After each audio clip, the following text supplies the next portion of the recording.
My name is Janae.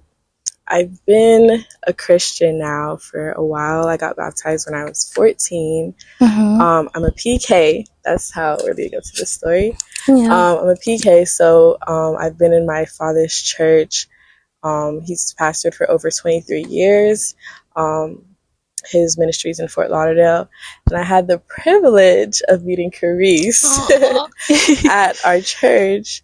And it's kind of crazy because it's like I don't know completely how it happened. Yeah. But it's like we connected and then it was just history from there. And I'm like eternally grateful for this connection. You make me emotional. Okay. But no, I honestly am like, I'm so grateful for our connection. Yeah. And it's like, who knew? Like our small little church Yeah. that God, like, I feel like it's just the beginning of doing great things in this relationship.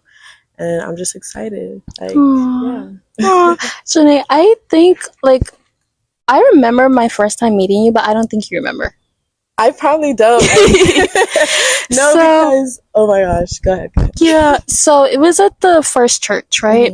You guys were having like a outside evangelism, and I literally came home from like college that week. Really? And then like I was like ready to go to church, and my mom was like, yeah, we're like evangelizing today, so and so forth, so like dress down and so forth. And I had like started visiting the church from like last summer, because at the time I was still like attending like another church. But then like my auntie, that like, you know, like she was like, oh, like I really want Chris to like come to my church, like I feel like she'll really like enjoy it and so forth. And I visited, and I remember I saw you up there like leading worship, and then like I was like, oh, that's like so cool, like she's leading worship, like this is so beautiful to see like young people worshiping God. But I didn't meet you until months later, and it was Thanksgiving break, and I came home from college, and it was like the evangelism thing, and like I had seen you, but I like had never said anything to you, but I always thought you had like a really beautiful voice. So I went up to you and I said it. I was like, hi, love, like I just want to say that you have like a really beautiful voice. Yes, I do remember that. And then like I walked away. I didn't even say my name. We didn't like go any further than that. I remember that. And it's just like, I was like, thank you. And it was kind of like, okay. Yeah, I like walked away. I think you were actually trying to continue the conversation, but I was just like, because sometimes I'll just walk up to people and compliment them and just walk away. But I was like, yeah, like you have like a really beautiful voice. And then your mom, I met your mom that Sunday as well. Your mom like came up to me and she's like, oh my goodness, you're so pretty. I was like, oh, thank you. And then so that's how like I came to like Upper Room, and yeah, that's how we met. Yeah. And then I remember, I guess so this was like months later when I was leading worship, and then I'm like, I feel like God was shining his light on you, like he was smiling down on you. And like I'm not like a seer, so like the fact that I saw that, I was like, I have to tell her, like I know she doesn't find this weird. I was like, oh my God, I was so nervous. I was like, hey, I just wanted to tell you, like I really feel like God was smiling on you today. Like I saw God's light shining on you, and like I don't know. Yeah. You know what's so crazy about that too? I feel like God is so intentional with everything he does, because I remember around that time I was like talking to God. I was like, God, I don't really feel like I'm making a difference. Like even when it came to like my podcast, I think I talked about it. At one point I wanted to like stop my podcast. I was like, God, like I'm a college student. Like I have exams and assignments and so on and so forth. And I'm spending hours like every week like recording podcasts and so on and so forth, and I just don't feel like I'm making much of a difference. And then you literally came out to me and was like, yeah, I just see like a light around you, and I was like, well, I guess that's God's way of answering me, I guess. But yeah. And then like, do you want to share like a mini testimony? I feel like you already did, but yeah, I can. I mean, like I said, I got baptized when I was 14, but I don't even think that I think when I got baptized, it was because I knew God was real. It was because I knew that that's what I was supposed to do. Being raised in church, like I saw the power of God. I saw like his hand so many times.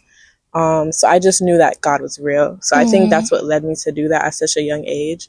But I don't think it was till years later that God really like revealed himself to me in a personal way.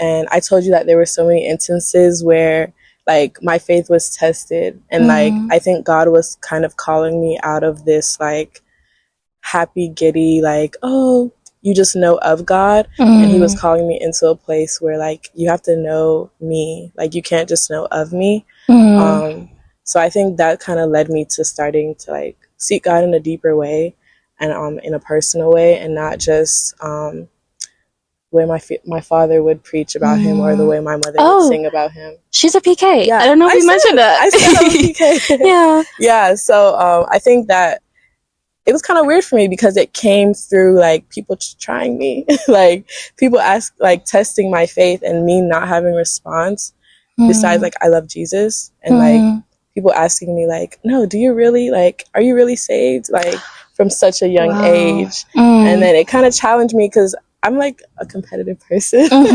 So I think those things, instead of like tearing me down, kind of challenged me to be like, no, actually I need to be saved for real, so that I can be a witness to people when they come and like question my faith, and I don't have to back down because I really don't know anything. So yeah, that's what kind of encouraged me to go deeper in faith. And then I started singing completely by accident. Wow. My mom is a praise and worship leader, and I would always be at rehearsals, just like playing around as a kid. And I think one rehearsal, they were singing the song, working on parts or whatever. And like I don't know if they were having trouble getting the part. And I was just there, like, playing around, singing the part, like humming the part. And I think someone heard me, like my mom was like, hold on, say that a little louder. And it was like the exact part that they were working on, I guess, something like that. And then the rest is history. I have it. It was like all of a sudden I was singing on Sunday, and I was such a shy, reserved person. And I think that being on the worship team really helped develop my personality, like develop like character in church, and helped me like gain more confidence as well. So yeah, that's where I'm at right now. Yeah, I told you this before, but I have such deep admiration for you. Like, you are such a cool person. Like, Janae is a worship leader, a youth leader, like, your career, and a college student. You're in full-time ministry while being a college student, while working in the legal field. Like, that is so cool. You are so, that. Girl. I mean, you should know, but... Yeah, you're so cool.